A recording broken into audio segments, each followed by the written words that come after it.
Hi everyone. ఈ వీడియోలో మనం ఎన్కోడింగ్ గురించి తెలుసుకుందాము. ఎన్కోడింగ్ అనేది ఒక సబ్ టాపిక్ అనమాట క్రిప్టోగ్రఫీలో. And of course it is very important, at least in my opinion. ఎందుకంటే ఫర్దర్గా మనకి ఎన్క్రిప్షన్కి ఎన్కోడింగ్కి మధ్య డిఫరెన్స్ తెలియాలి. అలా తెలియాలంటే ఫస్ట్ ఆఫ్ ఆల్ మనకి ఎన్కోడింగ్ పైన ఒక బేసిక్ లెవెల్ ఆఫ్ అండర్స్టాండింగ్ అయితే పక్కా కావాలి. So okay, coming back to the very important question, what is encoding? Encoding అంటే ఏంటి? సో ఎన్కోడింగ్ అంటే ఏంటి అంటే ఇట్స్ అ ప్రాసెస్ అనమాట. ఎన్కోడింగ్ అనేది ఒక ప్రాసెస్. ఈ ప్రాసెస్లో ఏం జరుగుతుందంటే ఒక డేటా ఈ ప్రజెంట్ ఉన్న ఫార్మాట్ నుంచి వేరే ఫార్మాట్లోకి కన్వర్ట్ చేసే ప్రాసెస్ని మనం ఎన్కోడింగ్ అంటాం.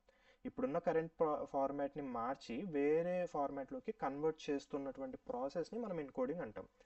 ఓకే, గుడ్, మనం కన్వర్ట్ చేస్తున్నాం డేటా ఫార్మాట్ని, well and good, fine. But ఎందుకు చేస్తున్నాము, లైక్ ఇలా చేయడం వల్ల మనం ఏం అచీవ్ చేస్తాము అనేది important question. So different requirements బట్టి మనము డేటాని ఫార్మాట్ చేంజ్ చేసుకోవాలి. For example, efficient storage. మనకి ఎఫిషియెంట్ స్టోరేజ్ కావాలి. మీ దగ్గర హ్యూజ్ అమౌంట్ ఆఫ్ డేటా ఉంది. For example 60 GB 70 GB of data ఉంది, కానీ దాన్ని స్టోర్ చేసుకునేకి ఎనఫ్ స్పేస్ మాత్రం మీ దగ్గర లేదు. అప్పుడు మీరేం చేస్తారు? డేటాని కంప్రెస్ చేసి జిప్ ఫైల్లోకి మార్చి సేవ్ చేసుకుంటారు. ఎందుకు? తక్కువ ప్లేస్లో ఎక్కువ అమౌంట్ ఆఫ్ స్టోరేజ్ రానికే. సో ఈ ప్రాసెస్ని కన్వర్ట్ చేస్తున్నట్లే కదా, మనం ఒక ఫార్మాట్లో ఉన్నటువంటి ఫైల్స్ని ఇంకో ఫార్మాట్లోకి మారుస్తున్నాం. ఈ ప్రాసెస్ని మనం ఎన్కోడింగ్ అంటున్నాం. సో ఎఫిషియెంట్ స్టోరేజ్ నీ రిక్వైర్మెంట్ అయితే నువ్వు దాన్ని ఇలా మారుస్తావు. ఇన్ కేస్ ఇది ట్రాన్స్మిషన్ నీ రిక్వైర్మెంట్ అయితే ఒక smooth transmission of data without any interruption or like without any data అనేది లాస్ అవ్వకుండా స్మూత్గా ట్రాన్స్మిట్ కావాలంటే ఒక ఫార్మాట్కి చేంజ్ చేయాలి. కంపాటబిలిటీ. ఏ డివైస్లో అయినా కానీ సరే ప్రతి డేటాను నువ్వు యాక్సెస్ చేయలేవు. ఫర్ ఎగ్జాంపుల్, మీరు ఐఫోన్లో మంచి పిక్చర్స్ తీసుకున్నారు, అది మళ్ళీ మీ ఫ్రెండ్కి షేర్ చేసుకున్నారు ట్రిప్కి వెళ్ళొచ్చాక. ఆ పిక్చర్స్ మీ ఫ్రెండ్ ఆండ్రాయిడ్లో ఓపెన్ చేయగలుగుతాడా? లేదు, బికాస్ డేటా ఫార్మాట్ డిఫరెంట్ ఉంది. ఇప్పుడు ఆ ఫొటోస్ని నీ ఫ్రెండ్ యాక్సెస్ చేయాలి అంటే ఫస్ట్ ఆఫ్ ఆల్ డేటా ఫార్మాట్ని మార్చుకోవాలి. అలా మార్చుకున్నాకనే డేటాని యాక్సెస్ చేయగలుగుతారు. అవి పిక్చర్స్ అయ్యొచ్చు, వీడియోస్ అయ్యొచ్చు, whatever it is. So the process of converting this data into different format is encoding. ఇదే ఎన్కోడింగ్. కానీ మనం ఇక్కడ అర్థం చేసుకోవాల్సిన one very important point, and మనం బాగా గుర్తుపెట్టుకోవాల్సిన పాయింట్ ఏంటంటే this is the only difference between encoding and encryption. అదేంటి అంటే ఎన్కోడింగ్ అనేది సెక్యూరిటీ కోసం కాదు. మన డేటాని సెక్యూర్ చేయదు ఎన్కోడింగ్. బికాస్ మనం ఏ డేటానైనా ఎన్కోడ్ చేయొచ్చు, డీకోడ్ చేయొచ్చు. మనకు కనుక ప్రాపర్ నాలెడ్జ్ ఉంది అంటే డీకోడ్ చేయడం పెద్ద మ్యాటరే కాదు. ఎందుకంటే మనకి అల్గారిథం ఏం యూజ్ చేస్తారో తెలిస్తే చాలు. అది కూడా మనం చూద్దాం ఈ వీడియోలోనే. So encoding is not for security, encryption is for security. So అదే మెయిన్ డిఫరెన్స్ అనమాట. ఎన్కోడింగ్ ఎందుకు అంటే మంచి డేటా రిప్రజెంటేషన్ కోసం అంతే. మన రిక్వైర్మెంట్స్ బట్టి ఫార్మాట్స్ని మార్చుకోవడం అనేది ఎన్కోడింగ్. కానీ ఎన్కోడింగ్కి ఉన్నటువంటి ఇంకా మెయిన్ కీ క్వాలిటీస్ ఏంటి అంటే the first one is is of communication, second one is avoids confusion. Of course storage గురించి మనం డిస్కస్ చేసుకున్నాం. So let's discuss is of communication and avoids confusion. So encoding అనేది ఎలా కమ్యూనికేషన్ని ఈజప్ చేస్తుంది, కన్ఫ్యూజన్ని ఎలా తీసేస్తుంది, కమ్యూనికేషన్ని ఎలా ఈజీగా కన్వర్ట్ చేయగలుగుతుంది అనేది ఒక రెగ్యులర్ లైఫ్ అనాలజీ తీసుకున్నాం, ఒక రెగ్యులర్ లైఫ్ ఎగ్జాంపుల్ తీసుకున్నాం. ఫర్ ఎగ్జాంపుల్, మనం రోడ్ పైన వెళ్తున్నాము, మనకి ముందర ఒక వ్యక్తి అడ్డం వచ్చాడు, మన కార్ కానీ లేకపోతే టూ వీలర్ కానీ అడ్డం వచ్చాడు. అతన్ని పక్కా జరగమని చెప్పడానికే మనం ఏం చేస్తాం? విండో రోల్ డౌన్ చేసి గట్టిగా అరిచేసి ఆ పక్కా జరుగు అని చెప్పాం కదా. Instead what we do is మనం హార్న్ కొట్టేస్తాం పక్కకి జరగండి అని. దాని మీనింగ్ ఏంటి అంటే మీరు పక్కకి జరగండి, మేము ఓవర్టేక్ చేసుకొని వెళ్ళిపోతాము అని దాని meaning. So the is of communication, మనం గట్టిగా అరిచి కూడా చెప్పచ్చు, కానీ అది అవతల పర్సన్కి వినిపిస్తుందా? చెప్పలేం. ఒకవేళ వినిపించినా అది అర్థమవుతుందా కరెక్ట్గా? కన్ఫ్యూజన్ క్రియేట్ చేయొచ్చు కదా. ఏంటో పిలుస్తున్నాడు అని అనుకోవచ్చు, లేదా ఆగమంటున్నాను అని అనుకోవచ్చు, తెలియదు. కానీ హార్న్ కొడితే ఏమవుతుంది? పక్కకి జరుగుతారు. సో అది ఆల్రెడీ మనం ప్రీ డిటర్మైన్ చేసుకున్నటువంటి ఒక కండిషన్ అనమాట, ఒక రూల్. అది హారన్ కొడితే పక్కకి జరిగిపోతారు అనేది ఒక రూల్. సో ఇప్పుడు దీనివల్ల ఏం జరిగింది? మనం కమ్యూనికేషన్ నోటితో గట్టిగా చెప్పేదాన్ని మనం కన్వర్ట్ చేసి ఆ ఇన్ఫర్మేషన్ని హారన్ రూపంలో పంపించాం. సో ఎన్కోడ్ చేసి పంపించాం. తను ఏం చేస్తాడు? ఇప్పుడు పక్కకి జరిగి మనకి వే ఇస్తాడు, రూట్ ఇస్తాడు, వెళ్ళిపోతాడు. సేమ్ వే లైక్ ఇండికేటర్స్ ఉంటాయి. మనం రైట్ ఇండికేటర్ ఆన్ చేస్తే ఏంటి? రైట్ టర్న్ తీసుకుంటున్నాను. లెఫ్ట్ ఇండికేటర్ ఆన్ చేస్తే ఏంటి మీనింగ్, లెఫ్ట్ టర్న్ తీసుకుంటున్నాను, మీరు కొంచెం స్లో డౌన్ అవ్వండి, దాన్ని నేను వెళ్ళాక ఓవర్టేక్ అన్నా చేయండి, లేకపోతే ఇంకో వేలో ఓవర్టేక్ చేసుకోండి అని. సో ఇక్కడ ఏమైంది, కన్ఫ్యూజన్ లేదు, చేతిలో కాళ్ళు అడ్డం పెట్టాల్సిన అవసరం లేదు, లేకపోతే గట్టిగా అరిచి చెప్పాల్సిన అవసరం లేదు, అవతలోడికి వినపడిందా లేదా అని ఆలోచించాల్సిన అవసరం లేదు. కమ్యూనికేషన్ని ఈజప్ చేసి కన్ఫ్యూజన్ లేకుండా చేసేదే అలాంటి ప్రాసెస్. అంటే ఆ కమ్యూనికేషన్ని మనం ఆ ఫార్మాట్ని మార్చి చెప్పడం వల్ల మనకి వచ్చే అడ్వాంటేజ్ ఏంటి అంటే కమ్యూనికేషన్ ఈజప్ అయిపోతుంది.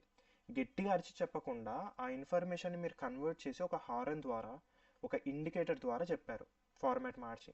అప్పుడు దానివల్ల ఏమైందంటే ఈజ్ ఆఫ్ కమ్యూనికేషన్ జరిగింది, కన్ఫ్యూజన్ అంతా వెళ్ళిపోయింది. ఓకే, రైట్ ఇండికేటర్ వేసాడు, ఖచ్చితంగా రైట్ అని తీసేసుకుంటాడు, మనం కొంచెం స్లో డౌన్ అవుదాం, simple. So that is encoding. Encoding వల్ల మనకు వచ్చే advantages is of communication, is of communication, avoids confusion and storage. మనం డిస్కస్ చేసుకున్నట్టే తక్కువ స్టోరేజ్లో ఎక్కువ డేటాని మనం సేవ్ చేసి పెట్టుకోవచ్చు. మనం ఇప్పుడు ఇదే ఎగ్జాంపుల్ని ఒక్క లెవెల్ పైకి తీసుకెళ్ళి let's take it as an like మన సెక్యూరిటీ పర్స్పెక్టివ్కి లేకపోతే కొంచెం సిస్టమ్ పర్స్పెక్టివ్కి తీసుకొద్దాం, ఎందుకంటే లైక్ మనకి ఆ బేసిక్ లెవెల్ ఆఫ్ అండర్స్టాండింగ్ రావాలి కాబట్టి. సో నేను ఏం చేశానంటే లైక్ వీడియో స్టార్ట్ కాకముందే I just wrote a simple coding అనమాట, హెచ్టిఎంఎల్ కోడింగ్. దీన్ని కూడా హెచ్టిఎంఎల్ ఎన్కోడింగ్ అని అంటాం, ఎందుకంటే we can read it out. మనకి తెలుసు ఇక్కడ ట్యాగ్స్ ఉన్నాయి, హెచ్టిఎంఎల్ కోడ్ రాసాము అని మనకు తెలుస్తుంది, మనకు చదివితే మనకు అర్థం కూడా అవుతుంది. కానీ ఒకవేళ ఈ ట్యాగ్స్ అన్నిటిని నేను రిమూవ్ చేస్తే మనకి ఇక్కడ ఈ డేటా కనిపిస్తుందా, కనపడదు. లెట్స్ యాడ్ ఇక్కడ పారాగ్రాఫ్ యాడ్ చేద్దాము. So if we add a paragraph and save it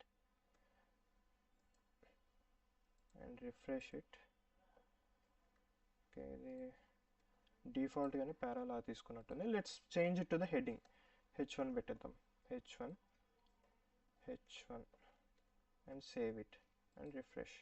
See, మనం హెడ్డింగ్ పెట్టేసరికి మొత్తం డేటా అనేది బోల్డ్ అయిపోయి లైక్ కొంచెం ఫాంట్ సైజ్ పెరిగేసి h1 అంటే హెడ్డింగ్ మోడ్లోకి వచ్చేసింది.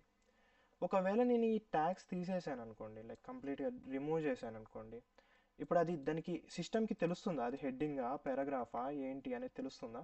సేవ్ చేశాను, రిఫ్రెష్, తెలీదు. ఇప్పుడు నేనేమనుకుంటున్నాను, నాకు ఇది బోల్డ్ కావాలి, హెడ్డింగ్ లాగా పెద్దగా కావాలి అని అనుకుంటున్నాను.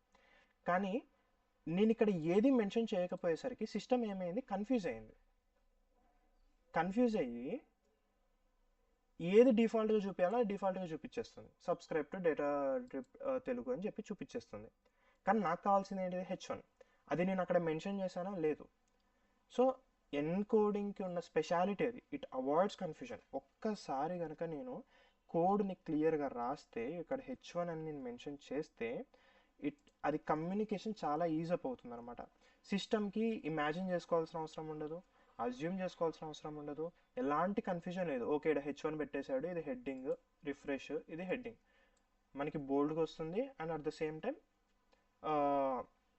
ఫాంట్ సైజ్ కూడా ఇంక్రీజ్ అవుతుంది. సో అదే అనమాట ఎన్కోడింగ్కి ఉన్నటువంటి పవర్ అలాంటిది. Encoding avoids confusion and is of the communication, చాలా ఈజీగా కమ్యూనికేట్ చేయడానికి ఉపయోగపడుతుంది. హెచ్టిఎంఎల్లో మనం రాసేదంతా కోడింగే, ఎన్కోడింగే, బికాస్ లైక్ ఇదంతా రీడబుల్ ఫార్మాట్లోనే ఉంటుంది, మనకి ఈజీగా అర్థమవుతుంది విత్ బేసిక్ నాలెడ్జ్. కానీ ఇలా రాయడం వల్ల, ఈ ఎన్కోడింగ్ ఫార్మాట్లో రాయడం వల్ల మనకి చాలా క్లియర్గా వస్తుంది అనమాట. మనం అనుకుంటున్న అవుట్పుట్ ఏదైతే ఉందో అది చాలా క్లియర్గా వస్తుంది. సో దాట్ ఈజ్ ఎన్కోడింగ్ అనమాట.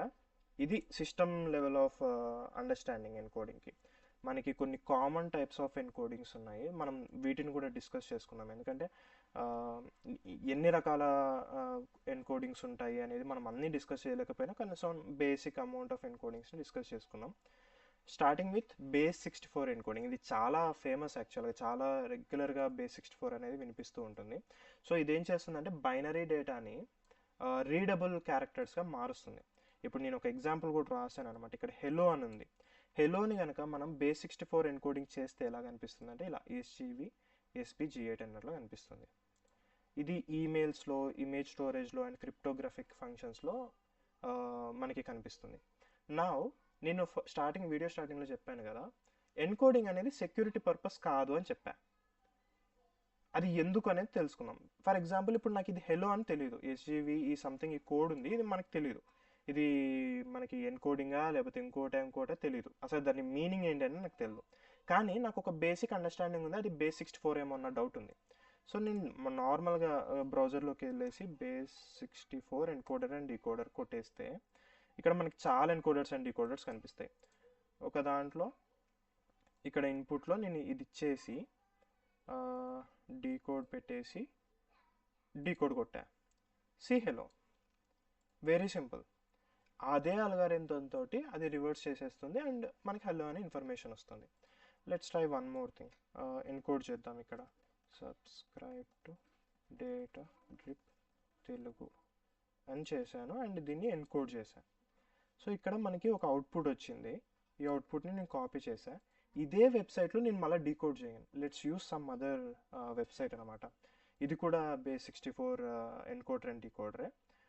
ఇక్కడ ఇదేంటి ఇన్పుట్, ఇక్కడ ఇన్పుట్ ఇచ్చా, సి subscribe to data drip Telugu. So మన దగ్గర ఈ స్ట్రింగ్ ఏదైతే ఉందో ఇది ఉంటే చాలు అనమాట, దాన్ని డీకోడ్ చేయడం పెద్ద మ్యాటర్ కాదు. And that's the whole reason encoding is not for the security. Encoding security కోసం కాదు, encoding is just for encoding అంతే.